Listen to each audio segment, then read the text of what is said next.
Hello મિત્રો, તો હર હર મહાદેવ, જય માતાજી, ગુડ મોર્નિંગ, જય શ્રી કૃષ્ણ. તમે આવી ગયા છે વાડીએ હાથે આંકવા. જો મિત્રો પાછળ ચનેડો ચાલુ થઈ ગયો છે આંકવાનું, તો ઘડીક રહીને આપણે આંકશું. ત્યાં સુધી આપણે આમાં નજારો થોડોક જોઈ લઈએ. આમાં વાવીથી પહેલાં સિંગ ગુંજરા ખાઈ ગયા એટલે કાઢી નાખી, પછી વાવી દીધા એડા. જો મિત્રો એડા થોડાક ઉગી ગયા છે, નાના નાના છે એટલે દેખાય છે નહીં અત્યારે તમને. અમારા અહીંયા ભૂંજનો અને રોજનો બહુ ઓછો છે. તો મિત્રો આપણે કહી દીધું છે આંકવાનું ચાલુ. જો કે અડધું આંકાઈ ગયું છે, કારણ કે વિડીયો ઉતારવામાં થોડોક પ્રોબ્લેમ થતો હતો એટલે આપણે વિડીયો લીધો નથી. મિત્રો જો હું આંકું છું, મારા પપ્પા પાછળ હાથની પાછળ ઊભા છે, જેથી કરીને થોડુંક સારું અને ઊંડું પડે. હાથે આંકતા આંકતા થોડુંક વિડીયો ઉતારવામાં પ્રોબ્લેમ થતો હતો એટલે બહુ વિડીયો ઉતારવાનો મજા નથી આવી. તો મિત્રો ગામડાની લાઈફ છે.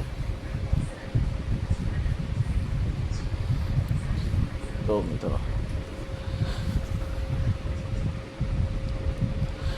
મિત્રો આ એડા તમને પરો દેખાતા હશે, તો છે ને.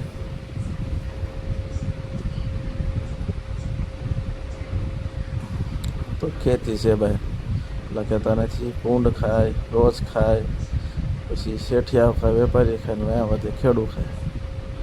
તો મિત્રો આ અમારા ગામનો ડુંગર છે, ડુંગર વિસ્તાર. તો મિત્રો તો આપણે નીકળી ગયા છીએ બીજી વાડીએ શેરડો મૂકવા. તો મિત્રો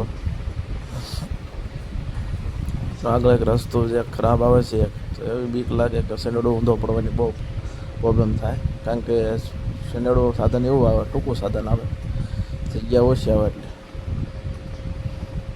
તો મિત્રો આ એનો રસ્તો છે, આવે તો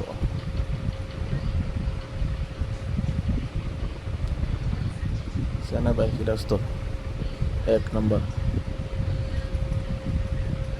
તો મિત્રો મારો વિડીયો તમને ગમે હોય તો લાઈક છે અને સબસ્ક્રાઈબ કરવાનું ભૂલતા નહીં, જેથી કરી તમને અવારનવાર વિડીયો જોવા મળે ને જાણવા મળે.